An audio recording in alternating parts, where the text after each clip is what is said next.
Hello and welcome to another episode of the Alter Your Health podcast, the Medicinal Monday episode of the Alter Your Health podcast. I'm Dr. Benjamin Alter. And I'm Dr. Susanna Alter. And we are both naturopathic doctors who support you in optimizing your health and your life through the power of whole food, plant-based nutrition, as well as mind-body empowerment.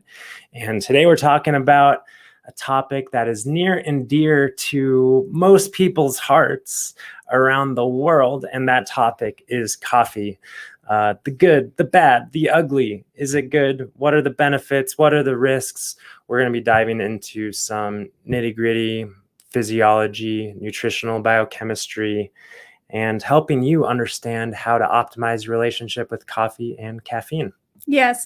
And, before we dive into it, I just want to say, like with all things related to health and nutrition, what we're saying here is, we're not saying you should do this or you should do that. Yeah. We're really just presenting the information so that you can make the best decisions for yourself to thrive in this life. That's 100% true. And I think the one criticism that we often get is, I don't know about these doctors, Benjamin and Susanna. They're awfully kind of extreme and rigid in what they advertise and promote.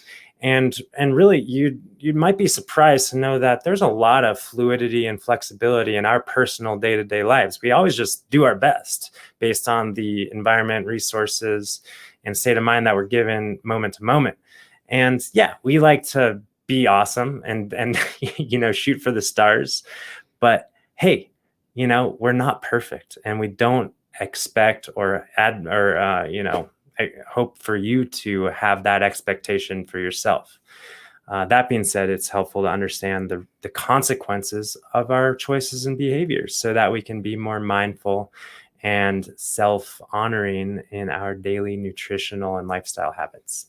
Yes. So coffee, just right off the bat, I'd like to say that there are many whole food, plant-based lifestylers out there who enjoy daily coffee. I mean, it is a plant-based food, right? It's a hugely widely consumed plant on planet Earth. It is. And we'll just acknowledge that. Maybe it's like the most consumed. I don't know what the stats are on that, but well, maybe before we get into anything, the benefits, coffee is often talked about as a healing beverage. And let's talk about why that might be.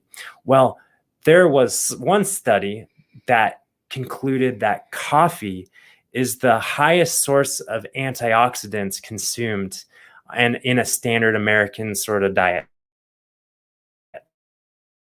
So coffee is an antioxidative beverage. But from my perspective, when I hear that conclusion from that study, it's kind of sad. Coffee is the best source of antioxidants. Yes, it is a source of antioxidants, just like every other plant on planet Earth. But there are so many other rich sources of antioxidants that don't come along with the potential negative, complications associated with especially chronic coffee consumption. mm-hmm. So right off the bat, there's a lot of positive studies and a lot of positive literature having to do with liver health and cardiovascular health, primarily due to the antioxidative phytonutrients in the coffee beans. But maybe that's all it's got going for it, really. The antioxidant productivity, focus. Oh, well, not to mention the drug that also is packed into the coffee bean, the drug known as caffeine, which it's a drug because it's an exogenous molecule that shifts our physiology in a kind of psychoactive as well as a hormone sort of way. Sorry, I'm fumbling for my words today. So anyways, yeah, so the antioxidative nature of coffee and just gets you in the groove, and it's like you got your coffee buzz and you're going good and you're doing your homework. At least that was my relation. And maybe I'll just share briefly my relationship with coffee. Go for it. Oh boy, I was like do or die coffee all the way. And I definitely enjoyed, I would say only ever maybe through undergrad, I drank a lot of coffee, maybe like 10 cups a day. But then I didn't know that. Oh yeah. Oh. Not all through undergrad, but I dated a barista, and she would make me free coffee and stuff, and it was really good. And anyways, it tapered down to like 1 or 2 or 3 cups of coffee almost every single day, probably maybe once a week or once every couple weeks or once a month or something. I'd give myself a coffee break just to let myself know that, hey, I'm not addicted to this stuff. And I was fortunate to not have that physiologic sort of dependence. I wouldn't get any sort of headaches or anything crazy when I would give up coffee for a day. But it did start to interfere with some other chronic symptoms like digestive symptoms and I would honestly say just like irritability. Susanna's shaking her head. Yeah. So anyways, I was actually reflecting as we were away the last few weeks. It was my 3-year coffee-versary, 3-year anniversary of giving up coffee 100%. And so anyways, it's in the rearview mirror, and let's face it, we've got our mushroom drink and matcha green tea that we like to enjoy. And yes, that's a source of caffeine. We'll get into that and coffee alternatives. But anyways, the coffee topic is, I've been there, done it. I know it. Yeah. Maybe not as much as a lot of you who might still be throwing back a pot or two a day.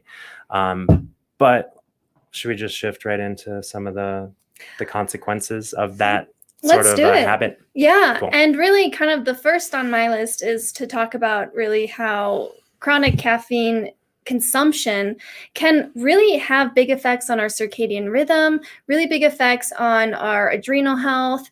And so, we love to we tell our clients, if you have a sleep issue or an energy issue, or also anxiety, or, feeling kind of like anxiety and stress all the time, really removing that caffeine could be one of the most beneficial things to really help. Because when we think about what caffeine does in the system, it essentially tells our adrenal glands to produce more cortisol. And cortisol, we all know, it's known as the stress hormone.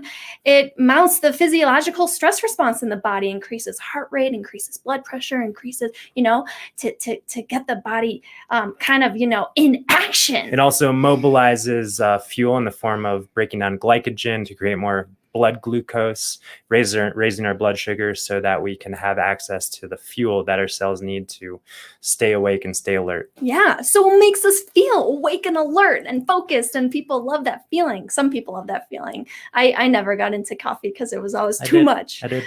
But over time, that chronic kind of the adrenal gland more and more and more cortisol, that can actually tire out the adrenal glands, leading to kind of more of a chronic fatigue picture. But also it can totally disrupt the circadian rhythm, because our bodies love routine and rhythm. And we are meant to actually have higher cortisol in the morning to help us feel awake and alert and, address the day's concerns or whatever. And then later on in the day, cortisol dips and melatonin increases. And melatonin, we all know, helps us feel nice and sleepy and get ready for a restful night's sleep. Right. So if we throw in coffee, that's just going to throw a wrench into the system. And a lot of people say, oh, but I just drink coffee in the morning when cortisol is going up, and it's no big deal because I stopped drinking coffee at like 11 or 12 and maybe just like 2 at the latest. But it's okay, right? No, it's not okay to throw in that super physiologic surge of cortisol. It's still going to disrupt the normal natural circadian rhythm that the body intends to accomplish and maintain naturally by itself. I would say, sometimes I use this descriptor, and I know you don't like this, but coffee is kind of like a medicine. It's kind of like a drug, and the effects of that drug is to raise cortisol. And there might be reasons where we want to do that in a short, controlled sort of way. But like you were saying, when it comes to the chronic use of coffee, the coffee habit, it causes adrenal dysfunction, to put it kind of simply. Mm-hmm. Yes. Yes. So, gosh, I've seen so many situations where people have sleep issues and they say, "Yeah, but I'm not one of those people. I can drink like an espresso right before I go to bed and I fall asleep easily." Well, But then the rhythm is still out of whack. it The is, rhythm. yes. You got to take the hands off to allow the rhythm to come back into balance naturally, and getting rid of coffee, also alcohol, which maybe we'll go into in another Medicinal Monday topic. But coffee and alcohol together are kind of like, they're the bookends of the day for so many people, right? But they're also the two things that interfere with your normal natural balance of circadian rhythm. So any sleep issues, any fatigue issues, any digestive issues, which is another physiologic consequence of coffee consumption, heartburn, etc. Any liver issues, even though coffee is associated with liver health because of those phytonutrients, those antioxidants, but caffeine, the caffeine molecule, requires the liver detoxification pathways to break down and get rid of from the body. So anything on that, in any of those levels, which is most of us, and there's, of course, adrenal issues, which are fatigue issues, we got to consider shifting our relationship with coffee, maybe giving it up altogether. So I kind of just threw a lot out there. Maybe we should dive in more to digestion. Sure. Do you want to? Not really. I don't need to. I don't think we need to. I think it's important to just identify the association between coffee and stomach issues, hypochlorhydria, maldigestion, which leads to other downstream issues, small intestinal bacterial overgrowth, IBS, constipation, diarrhea, malabsorption, malnutrition. These sort of things can be associated with the upstream effects of coffee, which I think GERD or reflux is such a common thing when we're talking about coffee. Yeah. Yes. And just also to put out there, dehydration, of course. Oh, how can I forget that? Well, it's fine. I'm here to fill in the gaps here. Thank you. And yeah, we all know that coffee is a strong diuretic. So it is a dehydrating beverage. And, we always say that if someone were to drink a caffeinated beverage, they need to make up for that by drinking double the amount of water, essentially. So 1 cup of coffee, put 2 cups of water in your body. And again, it's so sad to think about people drink coffee in the morning, soda and energy drinks throughout the day, maybe a sip of water from a drinking fountain here and there, and then some wine or beer at night. And it's like all dehydrating beverages, zero hydration. Your body requires hydration, obviously. You know that. Yeah, and we could talk about hydration for literally a week. Yeah. But we don't have time for that here. But just remember, hydration is extremely important. One of the 7 bricks that create the foundation of health. Yeah. It's an important one. Yeah. So should we talk about things that people might do in place of coffee? Yeah. Or have we made it to that? I mean, I don't see any questions in the chat on the live stream. So maybe things that we could do in place of coffee, because we love the ritual of sitting down with a warm drink and smelling it and tasting it and enjoying it. And I mentioned the mushroom drink, which has become quite the drink for us in the morning, but also for a lot of people in the plant-based stress-free community and Thrive on Plants community. A lot of people like the mushroom drink. It's kind of a hit. So what is the mushroom drink? Well, mushrooms, medicinal mushrooms, there's all sorts of products out there that you can buy and dissolve in water. We have kind of our preference, the real mushrooms, which are more pure extracts and not myceliated grain. So you're getting more of the medicinal compounds in those mushrooms, such as reishi and turkey tail and shiitake and maitake and cordyceps and, all those things, right? Maybe you've heard about those, maybe you haven't, but we can link to another podcast episode where we're talking about these medicinal mushrooms. So you put some of that mushroom powder, like a half a teaspoon to a teaspoon, depending on the strength, depending on what you're kind of going after. And then you put in a tablespoon of hemp seeds, right? For the milkiness, it's kind of like a latte that we're going for here. And a date or two, depending on the size and sweetness that you're going for. So some people say, oh, I shared this recipe with someone and someone's like, this is a smoothie. And I'm like, it's the mushroom drink. But yeah, there's some solid elements in the drink that get whipped up and it's frothy and thick and delicious. Frothy and delicious. So, and then we like to make the cocoa mocha sort of thing. So we put, what is it, like half a tablespoon, a teaspoon to 2 per serving of cacao powder. And then there's all sorts of other things that you can play with, such as the herbs and spices like cinnamon or cardamom or ginger, as well as maca, another medicinal herb that is super delicious and has a lot of benefits. And yeah, it's cool. And we like to also put in shilajit, which is a resin from the earth that is extremely mineral rich and healing. So did I miss anything? No, that's it. Okay, cool.